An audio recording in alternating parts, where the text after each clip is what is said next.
की शुरुआत होती है एक बूढ़े आदमी से जो जंगल के तालाब में मछलियां पकड़ने के बाद घर लौट रहा था। चलते चलते अचानक उसे जमीन पर एक बहुत बड़ा अंडा दिखाई दिया और वो उसे उठाने के लिए झुका। जैसे ही उसने अंडा उठाया तो पास से गुर्राने की आवाज आने लगी। उस आदमी ने पीछे मुड़कर देखा तो एक बहुत खतरनाक डायनासोर उसे घूर रहा था। जैसे ही उस आदमी ने कुछ कहने की कोशिश की तो डायनासोर ने जोरदार दहाड़ मारी। इस घटना के 5 साल बाद हम देखते हैं कि इस जंगल में एक लैब थी जहाँ कुछ साइंटिस्ट एक मगरमच्छ पर एक्सपेरिमेंट कर रहे थे। असल में वो मगरमच्छ और डायनासोर के डीएनए को मिलाकर एक नए डायनासोर को पैदा करने की कोशिश में लगे थे। जल्द ही वहाँ का हेड साइंटिस्ट रिचर्ड वहाँ आया और उसने मगरमच्छ को एक इंजेक्शन दिया जिससे वो जोर जोर से छटपटाने लगा। जब मामला हाथ से निकलता दिखा तो उन्हें मजबूरन मगरमच्छ को इंजेक्शन देकर बेहोश करना पड़ा। इससे रिचर्ड काफी परेशान हो गया क्योंकि वो कई सालों से डायनासोर बनाने की कोशिश कर रहा था लेकिन आज तक सफल नहीं हुआ। अगर उसने जल्द ही कोई रास्ता नहीं निकाला तो इस रिसर्च को फंडिंग मिलनी बंद हो जाएगी। इसके बाद हम स्कूल के कुछ बच्चों को देखते हैं जो म्यूजियम में डायनासोर का कंकाल देखने आए थे। टीचर ने उन्हें बताया कि डायनासोर करोड़ों साल पहले धरती पर रहते थे।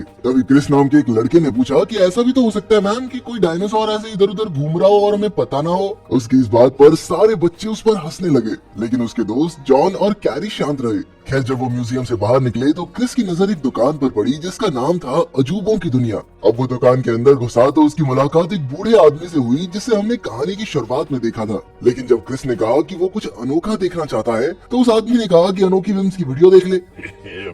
तो उस आदमी ने उसे तरह तरह की नायाब चीजें दिखाई। क्रिस को काफी दिलचस्पी हुई लेकिन वो अब भी एक असली अजूबा देखना चाहता था। थोड़ा ढूंढने के बाद वो आदमी एक बक्सा लेकर आया और कहा कि इसमें एक बहुत अनोखी चीज है। उसे इसके बदले पैसे भी नहीं चाहिए थे, बस शर्त ये थी कि क्रिस को इस बक्से को सुरक्षित रखना होगा। क्रिस भी राजी हो गया और बक्सा लेकर अपने घर आ गया। उसने कमरे में जाकर बक्सा खोला तो उसमें एक बड़ा सा अंडा था। फिर क्रिस ने इंटरनेट पर वीडियोस देखी कि अंडे से बच्चा कैसे निकालते हैं। कुछ ही देर में उसने अंडे को गर्माहट देने के लिए उस पर कंबल लपेट दिया और खाना खाने चला गया। कुछ देर बाद जब वो लौटा तो उसने देखा कि अब तक अंडा वैसा का वैसा था, पर कुछ ही पलों में अचानक अंडा फूट गया और उसमें से एक नन्हा सा डायनासोर बाहर आया। उसे देखकर क्रिस हैरान रह गया क्योंकि उसकी टीचर ने तो बताया था कि लाखों साल पहले डायनासोर खत्म हो गए। खैर अब उसने डायनासोर को छूने की कोशिश की लेकिन नन्हा डायनासोर इधर उधर भागने लगा और देखते ही देखते उसने पूरे कमरे का सामान तोड़ दिया। आखिरकार वो भागकर बेड के नीचे छिप गया।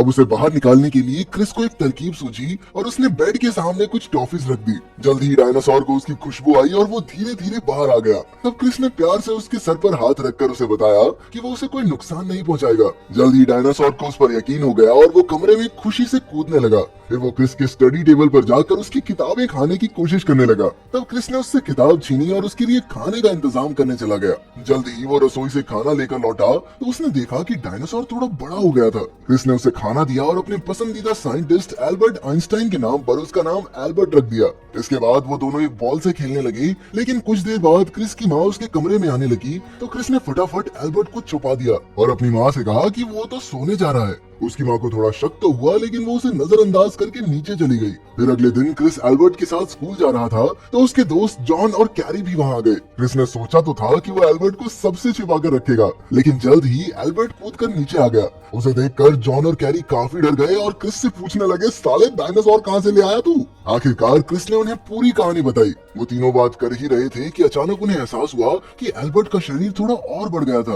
अब क्रिस ने स्कूल से छुट्टी लेकर एल्बर्ट को उसी बूढ़े आदमी की दुकान पर छोड़कर आने का फैसला किया। जल्द ही वो दुकान पर पहुंचा और उसने देखा कि दुकान का नाम तो बदल गया था और वहाँ अब एक बूढ़ी औरत थी। उसने क्रिस से कहा कि वो तो यहाँ अकेली काम करती है। जब क्रिस ने उस बूढ़े आदमी के बारे में पूछा तो औरत ने बताया कि वो आदमी तो मेरा पति था जिसकी 5 साल पहले अचानक मौत हो गई थी, पर मौत का कारण आज तक पता नहीं चला। अब क्रिस को कुछ समझ नहीं आ रहा था, इसीलिए वो एल्बर्ट को लेकर डायनासोर म्यूजियम पहुंच गया। वहां जाकर उसने रिसेप्शनिस्ट से कहा कि वो यहाँ के डायरेक्टर से मिलना चाहता है। रिसेप्शनिस्ट ने उसे कुछ समय इंतजार करने को कहा तो क्रिस यूं ही म्यूजियम में घूमने लगा। जल्द ही उस लैब का चीफ साइंटिस्ट रिचर्ड भी म्यूजियम में आ गया। वो यहाँ डायनासोर की हड्डियां लेने आया था क्योंकि उसे अपने एक्सपेरिमेंट के लिए और डायनासोर डीएनए की जरूरत थी। उधर क्रिस म्यूजियम में घूम ही रहा था कि अचानक एल्बर्ट उसके बैग से कूदकर वहां लगे कंकालों की ओर भाग गया।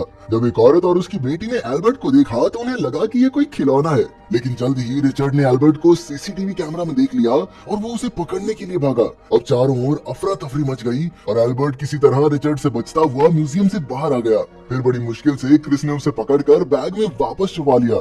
अब जैसे ही वो वहाँ से निकलने लगे तो रिचर्ड ने उसे पकड़कर बैग के बारे में पूछा, पर क्रिस को अपने दोस्त की जान बचानी थी, इसीलिए वो बिना जवाब दिए वहाँ से भाग निकला।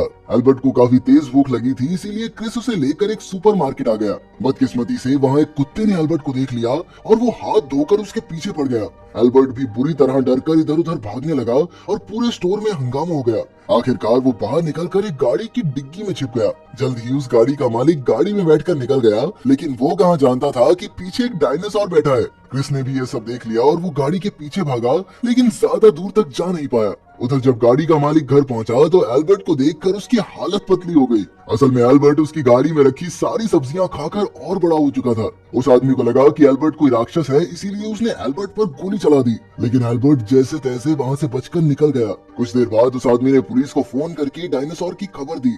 जल्द ही पुलिस वहां आ गई और उन्होंने एल्बर्ट को पिंजरे में कैद कर लिया।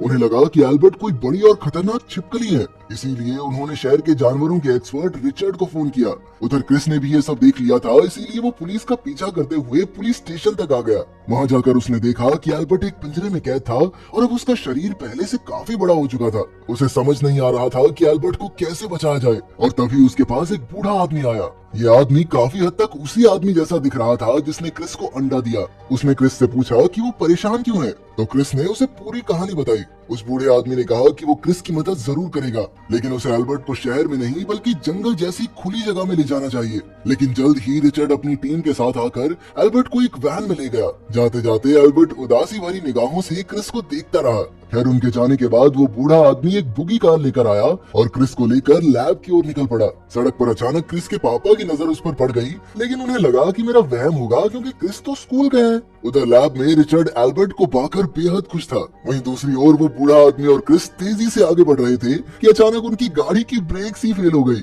आखिरकार उस बूढ़े आदमी ने गाड़ी को एक पेड़ से टकरा दिया और गाड़ी रुक गई। इसके बाद वो दोनों लैब के बाहर पहुंचे, जहां कई सिक्योरिटी गार्ड्स पहरा दे रहे थे। बूढ़े आदमी ने कहा कि देख बेटा, तू ढूंढ डायनासोर को, मैं इन गार्ड्स का ध्यान भटकाता हूँ। अब क्रिस चुपके से लैब में घुस गया और उसने देखा कि एल्बर्ट एक पिंजरे में कैद था। अब तक वो एक विशाल डायनासोर में बदल चुका था।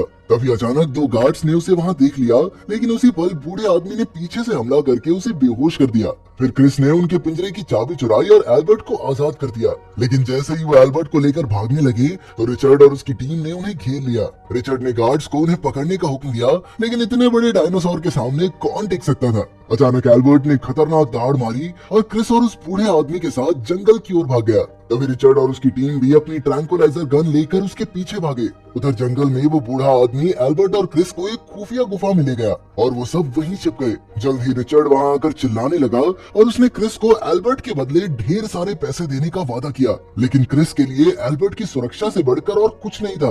बाद में बूढ़े आदमी ने क्रिस से कहा कि एल्बर्ट के लिए जंगल से अच्छी और सुरक्षित जगह और कोई नहीं है। पहले तो क्रिस ने एल्बर्ट से जुदा होने से इनकार कर दिया, पर फिर उसे एहसास हुआ कि वो उसे अपने साथ शहर के घर में नहीं रख सकता और ये खुला जंगल ही उसका असली घर है।